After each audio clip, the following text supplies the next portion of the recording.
Buenas tardes, compañeras y compañeros.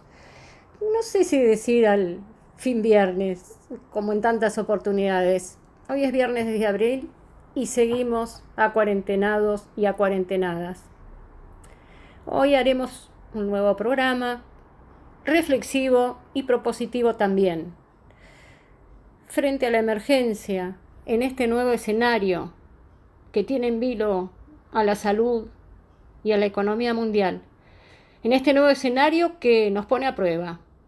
En la obra de Moreno vamos a reflexionar y a proponer. En la obra de Moreno se reflexiona y se propone en esta línea que sostuvimos desde el primer momento, en la cual es salud y economía. Salud y economía van de la mano. Contamos con la participación de Beatriz Paglieri, Pablo Chalú y, por supuesto, Guillermo Moreno.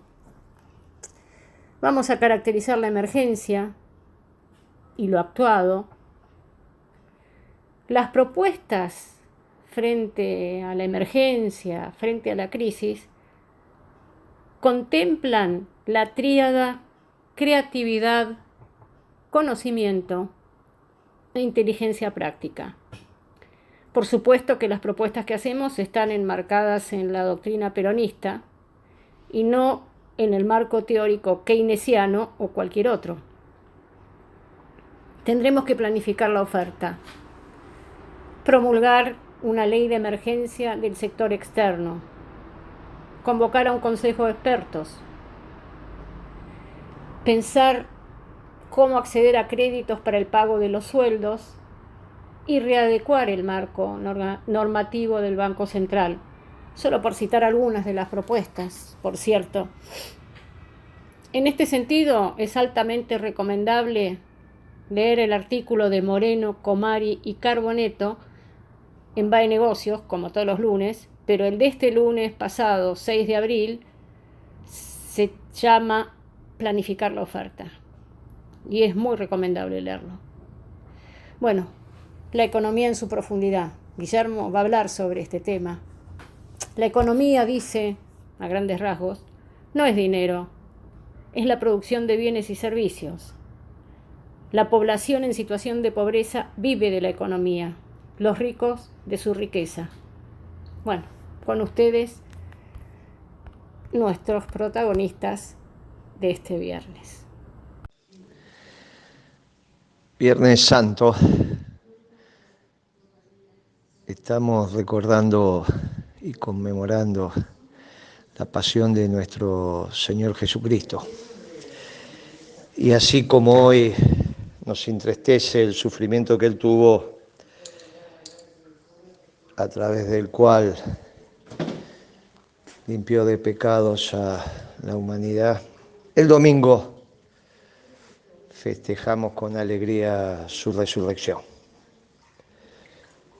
Y en algún momento será así también con nuestra economía, que como dice y nos enseñó el general Perón, solo es popular, solo es peronista si está al servicio del pueblo. Y si está al servicio del pueblo, por cierto, es algo importante, muy importante para este.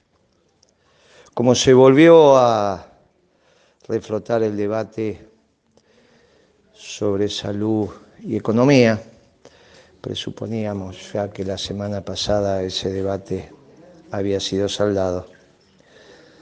Me parece importante que refresquemos que desde el peronismo hay una sola clase de hombres, los que trabajan, y que la economía solo puede estar al servicio del hombre, que es precisamente el hombre que trabaja. Por eso alguna vez en un debate amical, en una reunión del Consejo Nacional del Partido, cuando el Chino Navarro planteó armar una Secretaría de Economía Popular, yo pedí la palabra y le dije, Chino, tenemos un problema, porque entonces dentro de este partido habría una economía que no sería popular. Para nosotros hay una sola economía, que es la popular. Chino lo comprendió y naturalmente ahí se armó una sola comisión de economía. Estamos hablando en el año 16. Estaba gobernando Macri, empezando a explayar sus políticas oligárquicas. Si hay una sola economía, y para los peronistas es popular, la vida y la economía van de la mano. Y las dos vamos a defender. En algún momento, espero que no próximo, este debate estará obviado. Y digo no próximo porque tengo claro que varios programas más vamos a estar todavía transitando sobre estos debates que se nos plantean y que a todas luces son incorrectos. Es vida y economía.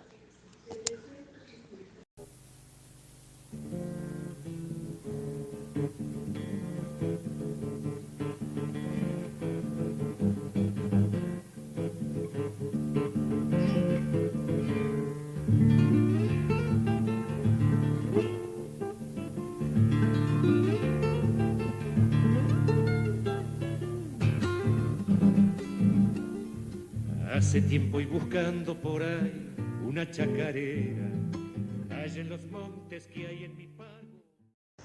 Estimado Guillermo, te mando algunos comentarios que me parecen pertinentes respecto a la actualidad económica y social. Luego ya de un tiempo considerable donde estamos intentando enfrentar los desafíos del coronavirus, se amerita alguna reflexión de cómo estamos encarando el conjunto de las políticas. Aquí aparece algo montado como una contradicción muy importante y aparece sistemáticamente una contradicción entre los requerimientos de las políticas sanitarias y la situación económica y social. Esta contradicción, que aparece reiteradamente, se podría graficar diciendo todo lo que hagamos para encarar el problema que presenta el coronavirus afecta a la economía y a su vez todo lo que hagamos para mejorar la economía y su correlato social afecta a las políticas sanitarias. Lamentablemente esta contradicción que se ve usualmente hasta en altos niveles del gobierno y en diferentes análisis, lamentablemente esta contradicción nos lleva a un callejón sin salida. No es cierto que todo lo que hagamos para mejorar la situación sanitaria vaya a perjudicar la economía, ni tampoco la recíproca. No es cierto que todo lo que hagamos para mejorar la economía vaya a afectar la situación sanitaria. Por el contrario, muchas medidas que podamos tomar en la parte sanitaria pueden ayudar a una recuperación económica y las medidas que puedan ayudar a enfrentar los problemas económicos pueden ayudar a las políticas sanitarias.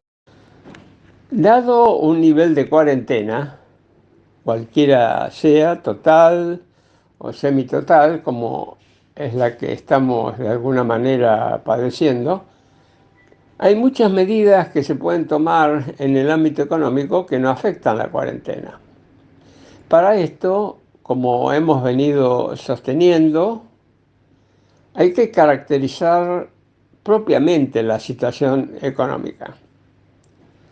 Ahí tenemos un gran desafío, porque es cierto que hoy no estamos ante un problema típico keynesiano de falta de demanda. No es así. No es que la gente está en su casa sin trabajar porque no tiene demanda donde estén trabajando sus empresas o no tienen demanda sus servicios. Están en su casa sin trabajar por una imposición de la cuarentena. Por eso dijimos que esto se parece más a una economía de guerra. Pero no es propiamente una economía de guerra. Se parece más a una economía de guerra que a un planteo keynesiano, pero no es estrictamente una economía de guerra. Y esto plantea un enorme desafío. Significa que estamos ante una situación nueva, novísima. Y por lo tanto, podemos emplear los instrumentos de política económica tradicionales, pero vamos a tener que agregarle cosas muy importantes que no están contempladas en esos instrumentos tradicionales. Y allí aparece un tema fundamental que es el de la creatividad. Nuestro querido Papa Francisco ya mencionó esto en relación al coronavirus, la creatividad. Y a los economistas esto nos toca de cerca. Para enfrentar esta situación tenemos que emplear creatividad. Y una creatividad que sea eficiente, o sea, una creatividad que implique determinadas políticas que ayuden a sortear los dilemas en los cuales se encuentra la economía. La creatividad se nutre de distintos elementos, sobre todo cuando estamos hablando de cuestiones complejas. En primer lugar, del conocimiento, no cabe ninguna duda. Pero en segundo lugar, de la experiencia. Y uno puede llegar a decir, bueno, ¿qué experiencia puede tener si esta es una situación nueva? Pero estamos hablando de la experiencia de vida.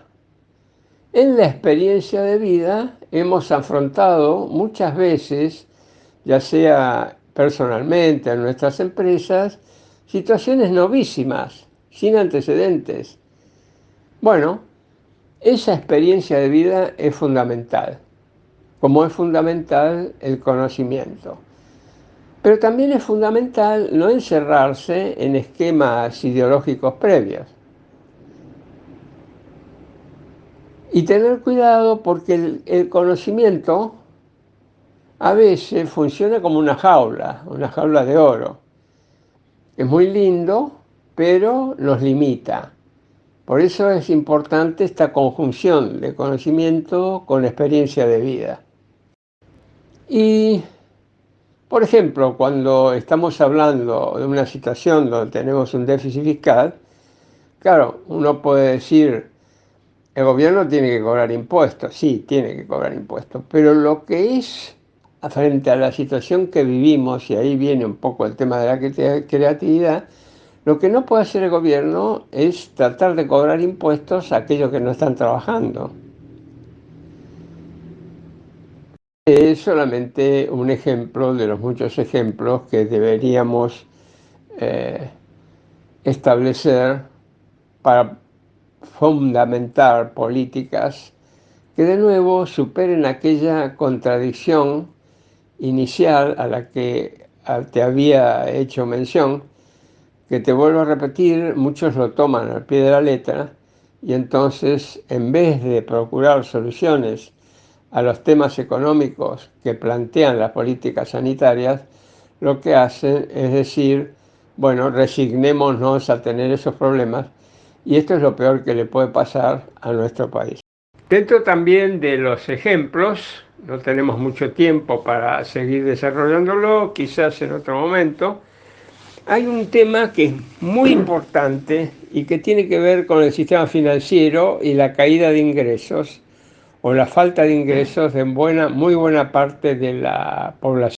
Una de las políticas a instrumentar sería que el sistema financiero, a partir de créditos a muy largo plazo y con periodos de gracia, financien los aumentos, los pagos salariales y la restitución de ingreso a la población pagada. Sería un poco préstamos, vaya a saber después cómo se pagarían esos préstamos, pero si se los planifica a mediano plazo, estamos hablando arriba de 3, 4, 5 años, con un par de años de gracia, es realmente una recomposición de ingreso para aquellos que requieran esos ingresos para poder sostenerse durante la cuarentena. Estamos hablando también de las empresas. Lo peor que le puede pasar al país en esta situación es que los comercios y las empresas cierren, porque una vez que un comercio o una empresa cierra es muy difícil volverla a hacer funcionar.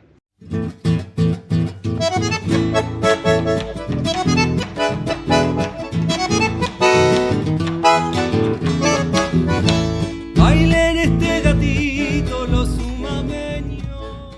Quisiera compartir, estamos en Semana Santa, jueves, Viernes Santo, es un momento muy importante para el mundo cristiano, el mundo católico, y nosotros estamos viviendo en nuestro país y en el mundo un momento sumamente particular, donde sin duda hay un tema que priorizar, que es la salud, pero que, como ya venimos diciendo, el tema no tiene un falso dilema con el análisis económico que debemos hacer. En ese sentido, me parece que uno de los temas que tenemos que desarrollar, profundizar, comunicar, es lo que se planteó para pagar sueldos y cuáles son los créditos que le darían a las empresas, y me parece importante desarrollar lo que vos, Guillermo, venís desarrollando sobre la realidad y la necesidad de que los equipos tengan inteligencia práctica, que sean ejecutivos, y dentro de esa ejecutividad, sin ninguna duda, tienen que tener un marco normativo, y está quedando en claro que no hay un marco normativo para que el Banco Central preste, no puede subsidiar, para que los empresarios puedan tomar ese crédito, y en realidad no existe normativa, y esto es un rollo que realmente creo que hay que poner en blanco y negro. Así que a mí me parece que sería importante si podemos profundizar sobre esto y compartir y socializar este análisis. Por otra parte, me parece que también debemos reflexionar sobre algo que, bueno, tengo experiencia, que es cómo se calcula el índice de precios al consumidor en el Instituto Nacional de Estadísticas y Censos, es decir, el famoso IPC del INDEC. Y tiene una metodología y tiene un relevamiento, que es lo fundamental. Mi pregunta es, ¿cómo se está calculando el IPC, el índice de precios al consumidor, cuando los encuestadores no pueden salir? Los distritos bonaerenses no están cubiertos, no está cubierto el territorio que debe tener de cobertura para ese análisis.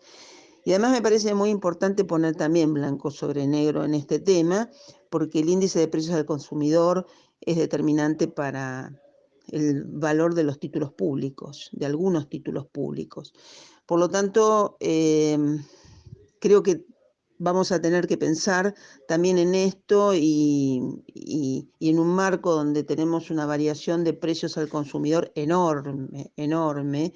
Tenemos que entender qué medidas se va a adoptar, porque creo que no se está en condiciones de hacer ese cálculo de acuerdo a la normativa vigente en el INDEC para el cálculo del índice de precios al consumidor.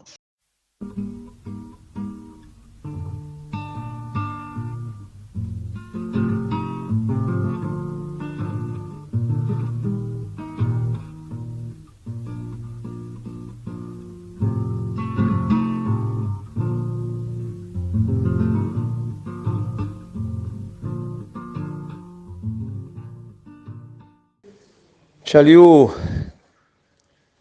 nos hace un planteo de que debemos apelar a la creatividad, tomando las palabras de su santidad, para abordar esta etapa. Y es muy atinado, muy atinado. Y la creatividad le corresponde al presidente. ¿Le debemos exigir a Fernández que sea creativo? ¿O la creatividad le corresponde al equipo de gobierno? No hay duda. Es al equipo de gobierno. Claro, los equipos de gobierno en general, al menos en los que me tocó participar, cuando son creativos, están todo el tiempo presentando propuestas. Corresponde a una realidad cambiante, dinámica, que constantemente los equipos estén presentando las propuestas. Y entonces, ¿cuál es aplicar? Porque a veces las propuestas son antagónicas entre sí. ¿A quién le corresponde esa decisión? Ahí sí, le corresponde al presidente. Claro, y que entonces, ¿cuál es la exigencia básica que debemos tener para el presidente? Y que sea inteligente. Pero, ¿qué tipo de inteligencia? Y hay una inteligencia que es la que se destaca en la toma de decisión, que es la inteligencia práctica. El que una vez que se ha aprendido, incorporado, con H en el medio, incorporado el conocimiento que no necesariamente se tiene que tener, sino que los asesores, el gabinete, los ministros, los secretarios le acercan, él, en la soledad del poder, decide. Y de esas decisiones dependen el éxito y el fracaso. Claro, tremendas decisiones tiene que tomar el presidente y por lo tanto es éxito o fracaso colectivo. La inteligencia práctica es la que termina definiendo cuál es, dentro de las propuestas que el equipo creativo eleva a consideración, la que se va a ejecutar. Alguien puede pensar que si el viernes fatídico que pagamos las jubilaciones se le hubiese dado esa instrucción a Hugo Moyano o a Yasky,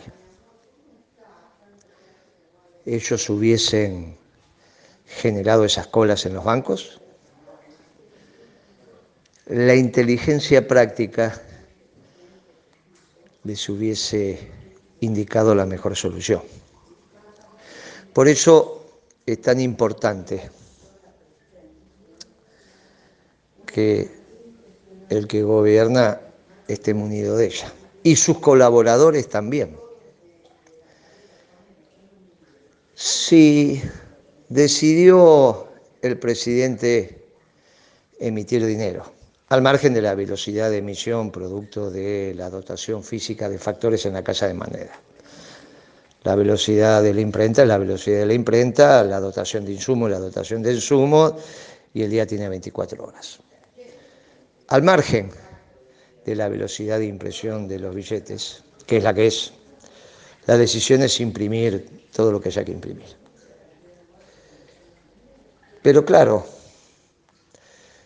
resulta que muchísima de esa plata, 500.000 millones de pesos, en poder de los bancos no circulan.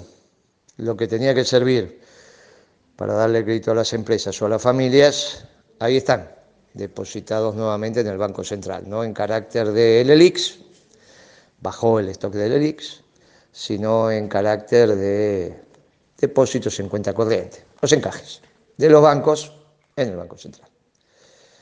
¿Y por qué hay una maldad de los bancos? No. El problema es que los bancos dan crédito. Claro, para dar el crédito tienen que pedir los balances, supongamos que están, pero también tienen que pedir el plan de negocios y el flujo futuro de ingresos y egresos. Claro, ahí tenemos un problema. El flujo futuro de muchos negocios hoy es cero. Entonces no son sujetos de crédito. ¿Pero cómo no van a ser sujetos de crédito? Y no son. Para las normativas que regulan dan los créditos, entre ellas las que regulan al directorio del Banco Nación y que, por ejemplo, vimos hasta el hartazgo que decían que se habían violado cuando le dieron el crédito a Vicentín. Con lo cual hay normativas que cumplir. Si no se cambian, o de alguna manera se ponen en suspenso mientras dure la emergencia, es muy difícil, porque nadie le quiere poner el cascabel al gato. El Banco Central no tiene en su carta orgánica la posibilidad de dar subsidios, el subsidio lo da el Tesoro, solo puede dar préstamos, pero tampoco los puede dar directamente a la familia, tiene que trabajar a través de las instituciones financieras. Eso hizo, pero la plata le volvió. ¿El directorio del Banco Central es el que tiene que cambiar las normas o el poder ejecutivo en la figura de una humilde resolución de un secretario del área de economía? Sí, perfectamente puede. Simplemente lo que tiene que hacer es declarar sujeto de crédito a toda empresa que en los últimos 4 meses o 6 meses haya ejercido la habitualidad de la producción o el comercio de bienes o servicios en el mercado argentino. Tan fácil como eso. Nos fijamos que los últimos 6 meses haya operado de manera normal y habitual y pasa a ser sujeto de crédito, al margen de lo que acontezca para adelante. Es un riesgo que toma el funcionario que firma, no hay ninguna duda, el funcionario que firma esa norma. Ahora, si los funcionarios no quieren asumir riesgos, claro, quizá tengan el ejemplo de Debido, de Vudú, el mío mismo, y de muchos otros compañeros que hicieron lo que tenían que hacer. Asumieron riesgo en el gobierno anterior y, bueno, pasa lo que pasa. Pero para eso son funcionarios. Esto es una de las cosas que habíamos dicho en su momento. Miren que no es fácil tener a los compañeros presos, porque después lo que queda claro es que al momento de tomar las decisiones en el límite, no las toman. Y la vida es lucha y también es riesgo.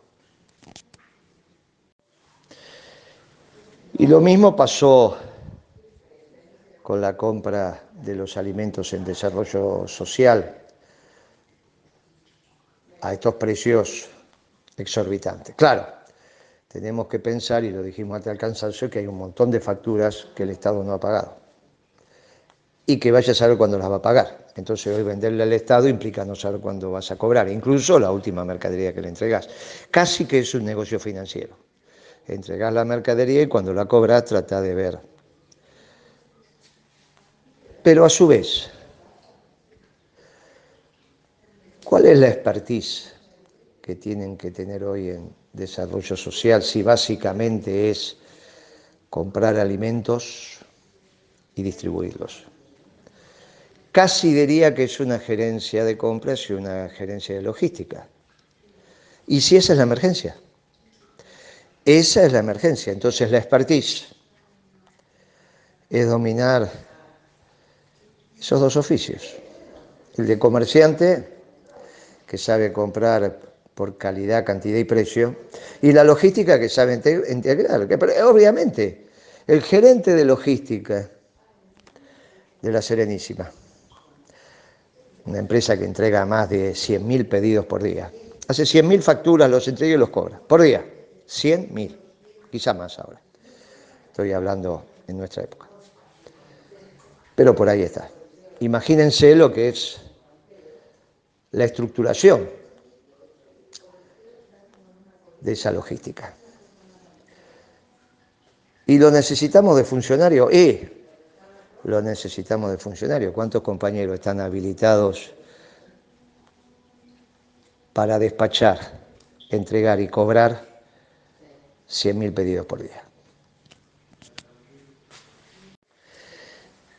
Y esa inteligencia práctica es la selección cruel, por cierto, pero es la selección cruel que también hace el mercado. Y que se observa en el movimiento obrero organizado en la selección de sus dirigentes. ¿Quién llega?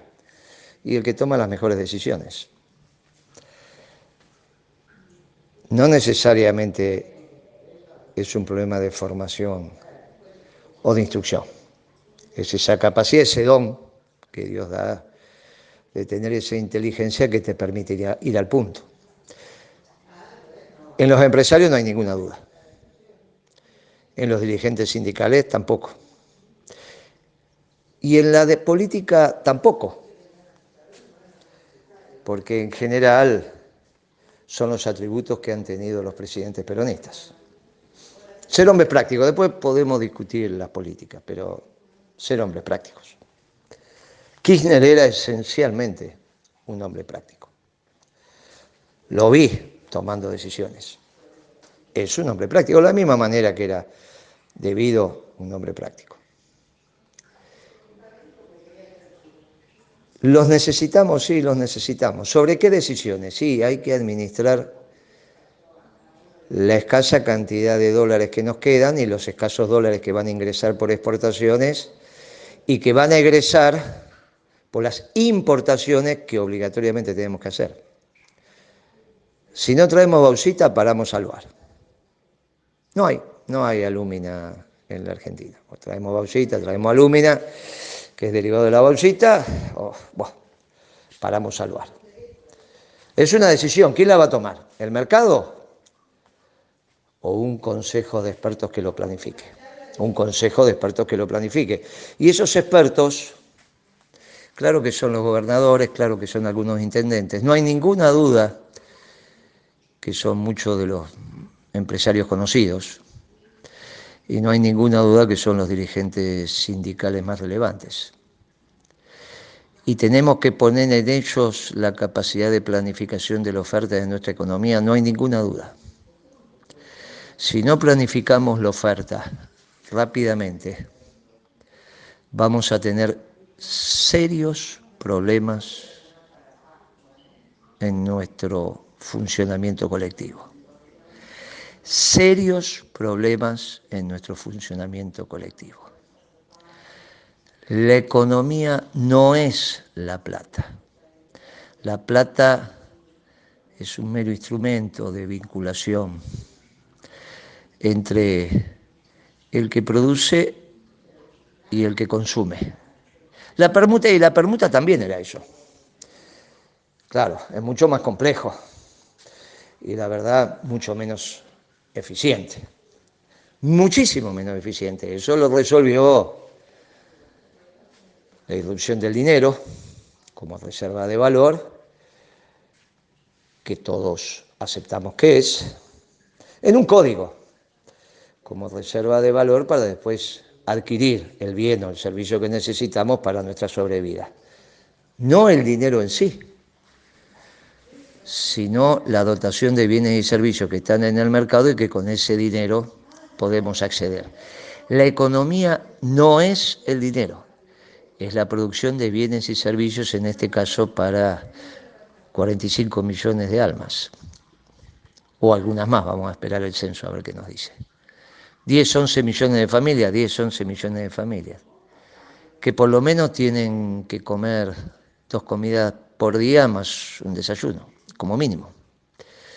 Tienen que tener energía y en algún momento tienen que volver a tener vestimenta, educación, vacaciones, etcétera, etcétera, etcétera. Todo eso lo vamos a hacer si empezamos más rápido que temprano a planificar la oferta, o sea, a hablar en profundidad de la economía, no contrastándola con la vida.